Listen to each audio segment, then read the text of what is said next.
Friends, நம்ம இந்த வீடியோவில் பார்க்க போகிறது என்னன்னு பார்த்தீங்கன்னா 11th ஸ்டாண்டர்டில் உள்ள ஜியாகிரஃபி புக்குக்கான பாக்ஸ் கொஷின் தான். ஆல்ரெடி இதுக்கு முன்னாடி போட்ட வீடியோஸ் எல்லாமே 11th standard geography box question சொல்லி பிளேலிஸ்ட்டில் இருக்குது. அதையும் நீங்கள் செக் பண்ணி பார்த்துக்கோங்க. அண்ட் நிறைய பேர் வந்து 11th and 12th box கொஷினோட PDF வந்து கேட்குறீங்க. நம்ம சேனலில் இருக்குது. சயின்ஸும் சோஷியலும் இருக்குது. உங்களுக்கு வேணும் பே பண்ணி வாங்கிக்கலாம் அப்படின்னா நீங்கள் எனக்கு மெயில் பண்ணுங்கள். ஸோ என்னோட மெயில் ஐடி வந்து ladystuff@gmail.com. ஸோ அதில் நீங்கள் டீட்டெயில்ஸ் சொன்னீங்க அப்படின்னா உங்களுக்கு பிடிஎஃப் நான் சென்ட் பண்ணுவேன். ஸோ இதில் பாருங்கள், ஃபஸ்ட்டு நம்ம பார்க்க போகிறது அதாவது நீர்த்தேக்கங்கள் இருக்கு இல்லையா. நீர்த்தேக்கங்கள் வந்து இயற்கையாகவும் இருக்குது, செயற்கையான நீர்த்தேக்கங்களும் இருக்குது. ஸோ அந்த மாதிரி இயற்கையான அல்லது செயற்கையான ஒரு நீர்த்தேக்கம்ங்கிறது ரொம்ப காலத்திற்கு கார்பனை தேக்கி வச்சுருக்குமா, ஓகேவா. ஸோ தேக்கி வைக்கும் தேக்கமாக தான் இருக்குது அந்த நீர்த்தேக்கம் அப்படின்னு சொல்கிறாங்க. அப்போ வளிமண்டலத்தில் இருந்து கார்பன் டை ஆக்சைடை ஒரு கார்பன் தேக்கம் பிரித்து எடுத்துக்கொள்வதை வந்து கார்பன் பிரிப்பு என்கிறோம். அதாவது CO2 இருந்து கார்பனை மட்டும் பிரித்து அதை வந்து அந்த நீர்த்தேக்கங்கள் வந்து ஸ்டோர் பண்ணி வச்சுக்கிறோம் இல்லையா. இதுக்கு பேர் வந்து கார்பன் பிரிப்புன்னு சொல்கிறாங்க. கார்பன் செக்வஸ்ட்ரேஷன் அப்படின்னு சொல்கிறாங்க. முக்கியமான இயற்கை கார்பன் தேக்கங்கள் வந்து தாவரங்கள், பெருங்கடல்கள் மற்றும் மண் போன்றவை ஆகும். ஸோ எந்தெல்லாம் வந்து கார்பன் தேக்கங்களாக இருக்குன்னா தாவரங்கள், பெருங்கடல்கள், மண், இதெல்லாமே கார்பன் தேக்கங்களாக இருக்கு. அதாவது என்னன்னா வளிமண்டலத்தில் உள்ள கார்பன் டை ஆக்சைடுல இருந்து கார்பனை பிரித்து எடுத்து வச்சுக்கொள்ளக்கூடிய தேக்கங்கள். அடுத்து கடல் புற்கள். இது வந்து உவர்ப்பு நீர்ல வளரக்கூடிய ஒரு தாவரம், ஒரு வகையான தாவரம் தான் இந்த கடல் புற்கள். இது வந்து தற்போது இவ்வகை கடல் புற்கள் வந்து 50 இனங்களுக்கு மேலே இருக்குன்னு சொல்லி கண்டுபிடிச்சிருக்காங்க. இதோட பூ, வேறு மற்றும் சிறப்பான செல் வழியாக ஊட்டச்சத்துக்கள் அத்தாவரங்களுக்கு எடுத்து செல்லப்படுகிறது. இந்த வகையில் இது நிலப்பகுதி தாவரங்களை போன்றும் கடல் பாசி அல்லது பாசிலிருந்து வேறுபட்டும் காணப்படுது. ஸோ இது எப்படி நிலத்துல வந்து ஒரு தாவரம் இருக்கோ அது மாதிரி கடலுக்குள்ளேயும் இந்த கடல் புற்கள் வந்து இருக்கு. இது கடல் பாசியோ அல்லது பாசிலிருந்து வரக்கூடியதோ இது வந்து வேறுபட்டு இருக்கு அப்படின்னு சொல்றாங்க. இது பாசி கிடையாது, பட் இது ஒரு வகையான தாவரம், கடல்ல இருக்கக்கூடிய தாவரம். அடுத்து மேல் ஒட்டு கணுக்காளி. மேல் ஓட்டு கணுக்காளி மெல்லுடலிகள் அப்படிங்கிறத பத்தி இங்க சொல்லியிருக்காங்க. மேல் ஓட்டு கணுக்காளி அப்படிங்கிறது என்னன்னா ஓட்டு மீன்கள் முக்கியமாக நீர்வாழ் கணுக்காளி உயிரினமா இருக்கு. ஓட்டு மீன்கள் சொல்லக்கூடிய வகைகள். இது வந்து கடினமான மேலோடு இருக்கு. அதோட ஓடு வந்து ரொம்ப கனமா இருக்கும், கடினமா இருக்கும். அது மட்டும் இல்லாம இதுக்கு வந்து பல ஜோடி கால்களால மூடப்பட்டிருக்கு. எக்ஸாம்பிள் பாத்தீங்கன்னா நண்டு, ஓகேவா. அடுத்து கடல் நண்டு, லாப்ஸ்டர்ன்னு சொல்லுவாங்களா, பெரிய நண்டு, அது கிரே ஃபிஷ்ன்னு சொல்லுவாங்க. அது அப்புறம் சிறுகூனி, கிரில் அப்படின்னு சொல்லக்கூடியது இந்த வகையான மீன்கள். அப்புறம் வந்து பர்னக்கல்ஸ் அப்படின்னு சொல்லக்கூடியது. அடுத்து இறால் மீன்கள். இது எல்லாமே இந்த மேல் ஓட்டு கணுக்காளிகள் அப்படின்னு சொல்லக்கூடிய ஓட்டு மீன்கள் வகையை சார்ந்தது அப்படின்னு சொல்றாங்க. அதாவது மேல வந்து ஓடுகள் இருக்கக்கூடியது.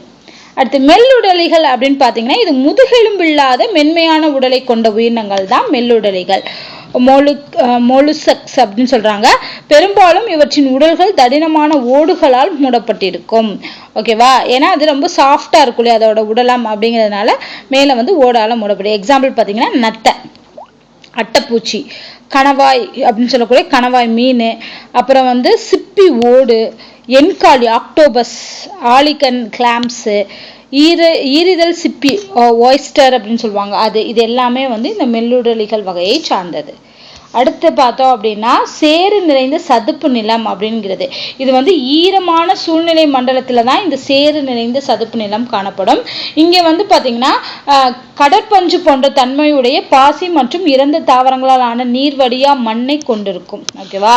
ஸோ இது வந்து தண்ணி வந்து இஞ்சாதுன்னு சொல்லுவாங்க இல்லையா, நீர் வந்து வடியாது, அப்படி இருக்கக்கூடிய மண், அதுதான் சேறு நிறைந்த சதுப்பு நிலம். இந்த சூழ்நிலையில என்னென்ன தாவரங்கள்லாம் வாழும் பார்த்தீங்கன்னா பாசிகள், புற்கள், பருத்தி புல்லு, குடுவை தாவரம். குடுவை தாவரம்ங்கிறது பூச்சியினும் தாவரம். அப்புறம் மந்தாரை வகைகள். இது எல்லாம் தான் இந்த சேறு நிறைந்த சதுப்பு நிலத்துல வாழக்கூடியது. அது மட்டும் இல்லாம இதுல சிதைந்து போன தாவரத்தின் பொருள் வந்து படிப்படியா குவிஞ்சு சேறு நிறைந்த இடங்கள்ல கார்பன் தேக்கங்களாக செயல்படுகிறது. நம்ம இப்பதான் பார்த்தோம் கார்பன் தேக்கம்னா என்னன்னு. ஸோ கார்பன் தேக்கங்களாகவும் இந்த சதுப்பு நிலங்கள் வந்து இருக்குது. தாழ்வான சேற்று நிலப்பகுதி முழுமையாகவோ அல்லது ஓரளவு தண்ணீரால் மூடப்பட்டோ நிலத்தடி நீரிலிருந்து ஊட்டச்சத்துக்களை பெறுகின்றன, ஓகேவா. ஸோ தாழ்வா இருக்கக்கூடிய சேற்று பகுதிகளுக்கு தேவையான சத்துக்கள் எல்லாமே நிலத்தடி நீரிலிருந்து கிடைக்குது. அமில, கரிம, மண், கோரைகள், நாணல் போன்றவை இந்த நிலத்தின் தனிச்சிறப்புடைய தாவர வகைகள். அடுத்து மாங்க்ரோவ் காடுகள் அப்படின்னு சொல்லுவோம் இல்லையா. ஸோ சதுப்பு நில காடுகளை வந்து அலையாத்தி காடுகள் என்று அழைக்கிறாங்க. இந்த கொஸ்டின் வந்து ஏற்கனவே எக்ஸாமில் கேட்டிருந்தாங்க. எந்த காடுகள் வந்து அலையாத்தி காடுகள் என்று அழைக்கப்பட்டது அப்படின்னா சதுப்பு நில காடுகள் தான் அலையாத்தி காடுகள் என்று அழைக்கப்படுது. ஸோ இது வந்து வெப்பமண்டல மற்றும் மித வெப்பமண்டல பகுதிகளில் மட்டும்தான் இந்த சதுப்பு நில காடுகள் வந்து காணப்படும். இது வந்து பெரும்பாலும் ஆறுகளோட கழிமுகத்திலையும் நன்னீர் உவர் நீருடன் கலக்கக்கூடிய இடங்கள்லையும் தான் இந்த சதுப்பு நில காடுகள் அப்படிங்கிறது அமைஞ்சிருக்கும் அப்படின்னு சொல்றாங்க. அது மட்டும் இல்லாமல் இந்த இதுக்கு இன்னொரு பேர் தான் அலையாத்தி காடுகள்னு சொன்னோம். இந்த அலையாத்தி காடுகள் நன்னீரிலும் உவர் நீரிலும் அதிக அளவில் காணப்படும். நல்ல நீர்லையும் இருக்கும், உப்பு தண்ணீரையும் இருக்கும். இப்படி சுந்தரவன காடுகள் தான் உலகிலேயே மிகப்பெரிய சதுப்பு நிலப்பகுதி. இதுவுமே எக்ஸாம்ல கேட்டிருக்காங்க. உலகிலேயே மிகப்பெரிய சதுப்பு நிலப்பகுதி வந்து சுந்தரவன் காடுகள்னு சொல்லுவாங்க. சுந்தரவன காடுகள். அது மட்டும் இல்லாமல் இது யுனெஸ்கோவோட பாரம்பரிய சொத்து அமைவிடமாகவும் கருதப்படுகிறது. இதுவும் ரொம்ப முக்கியம். ஸோ இந்த பாயிண்ட்ஸ் எல்லாம் வந்து மேபி காரணம் கூற்றுல கேட்கலாம், இல்லை எந்த வந்து சரியான கூற்றுன்னு கண்டுபிடி அப்படிங்கிற மாதிரி கேட்கலாம். ஸோ அதில் கேட்டிருக்காங்க. இந்த சதுப்பு நில காடுகள் தான் மாங்க்ரோவ் அப்படின்னு அழைக்கப்படுகிறது. அடுத்து தமிழ்நாட்டில் எங்கெங்கெல்லாம் இந்த அலையாத்து காடுகள் காணப்படுதுன்னா பிச்சாவரம், முத்துப்பேட்டை, ராமநாதபுரம், மன்னார் வளைகுடா, புன்னக்காயல் இந்த மாதிரியான கடற்கரை பகுதிகளில் வந்து இந்த அலையாத்து காடுகள் காணப்படுகிறது. அடுத்து கேரள மாநிலத்தில் மேற்கு தொடர்ச்சி மலைகள் அமைந்திருக்கக்கூடிய சைலண்ட் பள்ளத்தாக்கு வந்து தேசிய பூங்கா, சைலண்ட் பள்ளத்தாக்கு அப்படின்னு சொல்லக்கூடிய தேசிய பூங்காவானது இந்தியாவின் கடைசி எஞ்சிய வெப்பமண்டல பசுமை மாறா காடு அப்படின்னு சொல்றாங்க. ஸோ இந்த சைலண்ட் பள்ளத்தாக்கை நல்லா ஞாபகம் வச்சுக்கோங்க, ஓகேவா. ஸோ இதுதான் வந்து கடைசியா மிஞ்சி இருக்கக்கூடிய வெப்பமண்டல பசுமை மாறா காடு அப்படின்னு சொல்றாங்க. இது நீலகிரி உயிர்கோள காப்பகத்தின் ஒரு பகுதியா இருக்கு. பயோ ரிசர்வ்ல ஒரு பகுதியா இந்த சைலண்ட் பள்ளத்தாக்கு இருக்கு. இதுவும் ரொம்ப முக்கியம், எக்ஸாம்ல கேட்கலாம். அடுத்து ஒவ்வொரு ஆண்டும் ஏப்ரல் மாதத்துல சஹாரா பாலைவனம் இருக்கு இல்லையா, அதுல மிக கடினமான நடைப்பந்தயமும் நடைபெறுமா. ஸோ பாலைவனத்துல நடக்கிறதே ரொம்ப கஷ்டம், அதுலயும் மிக கடினமான நடைப்பந்தயம் நடைபெறும். இந்த நடைப்பந்தயம் மாரத்தான் டெசர்ட் சாஃபல்ஸ் என்றும் அழைக்கப்படுகிறது. டெசர்ட், ஓகேவா, டெஸ்ஸாஃபில்ஸ் அப்படின்னு அழைக்கப்படுது. மாரத்தான் டெஸ்ஸாஃபில்ஸ் என்று அழைக்கப்படுகிறது. இது எங்க நடக்குது? சஹாரா பாலைவனத்துல. இங்க பங்கேற்பாளர்கள் வந்து தெற்கு மொராக்கோவில் உள்ள சஹாரா பாலைவனத்திலிருந்து 250 கிலோமீட்டர் தொலைவை வந்து 7 நாட்களுக்குள் கடக்கணுமா. ஸோ 250 கிலோமீட்டரை 7 நாட்கள் அந்த பாலைவனத்திலே நடந்து போய் கடக்கணும் அப்படின்னு சொல்றாங்க. இதுல உலகத்துல இருந்து 16லேருந்து 79 வயசுல எல்லாரும் கலந்துக்கிறாங்க. கிட்டத்தட்ட 1500 பேர் வந்து இந்த போட்டியில கலந்துக்குருவாங்க அப்படின்னு சொல்றாங்க. ஸோ பாலைவனத்துல வந்து பந்தயம் வந்து நடைபெறுகிறது. எந்த பாலைவனம் கேட்டாங்கன்னா சஹாரா பாலைவனம். அடுத்து பார்த்தோம் அப்படின்னா நார்மன் மைல்ஸ் அப்படின்னு சொல்லக்கூடியவர், இவர் வந்து ஆங்கில உயிரியலாளர். இவர் வந்து உயிரின பன்மை வளமைகளை ஆராய்வதில் வல்லுநராக இருக்காரு. பேராசிரியர் நார்மன் மைல்ஸ் தான் உலக அளவில் வெப்பமண்டல காடுகளோட அழிப்பு, உயிரினங்களோட மொத்த அழிவு, அப்புறம் சுற்றுச்சூழல் பாதுகாப்பு குறித்து விழிப்புணர்வை ஏற்படுத்திக்கிட்டு இருக்காரு அப்படின்னு சொல்றாங்க. அடுத்து வட்டார இனம். இது என்னன்னா ஒரு குறிப்பிட்ட புவிப்பரப்பு, அதாவது ஒரு குறிப்பிட்ட தீவு வந்து வாழிடமா இருக்கும் அல்லது ஒரு நாடா இருக்கும். ஒரு வட்டார பகுதியில மட்டும்தான் ஒரு குறிப்பிட்ட விலங்குகள் இருக்கும், இல்ல தாவரங்கள் இருக்கும்னு சொல்லுவாங்க இல்லையா. அந்த மாதிரியான தாவரங்கள் விலங்குகள் தான் வட்டார இனம்னு சொல்லுவாங்க. அந்த இடத்துல மட்டும்தான் அது காணப்படும், மற்ற எந்த இடத்துலையும் காணப்படுது. அப்படி எக்ஸாம்பிள்ல பார்த்தோம்னா குஜராத்தில் இருக்கக்கூடிய கிர்காடுகள் எது வாழுது அப்படின்னா ஆசிய சிங்கம். இது இந்த காட்டுல மட்டும்தான் வாழும். அதே மாதிரி ஹங்குல் என்று அழைக்கப்படக்கூடிய காஷ்மீர் கலைமான், இது வந்து காஷ்மீர் பள்ளத்தாக்குல உள்ள நதிக்காடுகள் மற்றும் இமாச்சல் பிரதேசத்தில் உள்ள சம்பா பள்ளத்தாக்குல மட்டும்தான் காணப்படும்.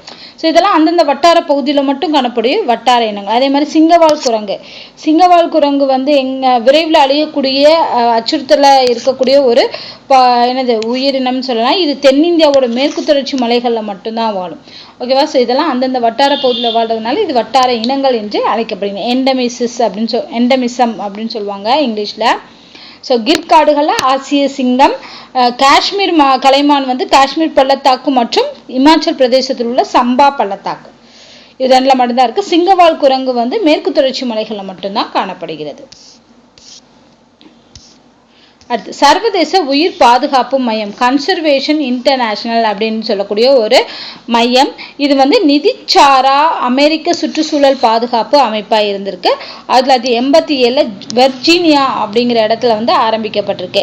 இதோட நோக்கம் என்னன்னு பார்த்தீங்கன்னா உணவு, நீர், வாழ்வாதாரம் இதை தரக்கூடிய இயற்கையும் மற்றும் ஒரு நிலையான காலநிலையை பாதுகாப்பது தான் இந்த மையத்தோட முக்கியமான வேலை. இதில் பார்த்தீங்கன்னா 77 நாடுகள் உள்ள 1200 இடங்களை வந்து பாதுகாக்க உதவி செய்கிறது அப்படின்னு சொல்றாங்க இந்த மையத்திலிருந்து. அது மூலமா 601 மில்லியன் ஹெக்டேர் பரப்பிலான கடல் சார்ந்த மற்றும் கடலோர இடங்கள் வந்து பாதுகாக்கப்படுகிறது இந்த மையத்தின் மூலமாக அப்படின்னு சொல்லியிருக்காங்க. அடுத்து 1964 நிறுவப்பட்ட IUCN அப்படிங்கிறது என்னன்னு பார்த்தீங்கன்னா அச்சுறுத்தப்பட்ட இனங்களின் சிவப்பு பட்டியல். அதுதான் இது சிவப்பு புள்ளி விவர பட்டியல் என்றும் அழைக்கப்படுகிறது. அதாவது எதெல்லாம் அழிவில் இருக்கக்கூடிய உயிரினங்களா இருக்கோ அதுக்கெல்லாம் ஒரு பட்டியல் வச்சிருப்பாங்க. அதுதான் இந்த ரெட் லிஸ்ட் அப்படின்னு சொல்லக்கூடியது. உலகளாவிய நிலையில் பாதுகாக்க வேண்டிய இனங்களோட உலகின் அதிக விரிவான விவரப்பட்டியல் தான் இந்த ரெட் லிஸ்ட் அப்படின்னு சொல்லக்கூடியது. இயற்கையை பாதுகாக்கும் சர்வதேச சங்கமான IUCN மட்டும்தான் இதுக்கான அதிகாரப்பூர்வ அமைப்பா இருக்கு. ஓகேவா?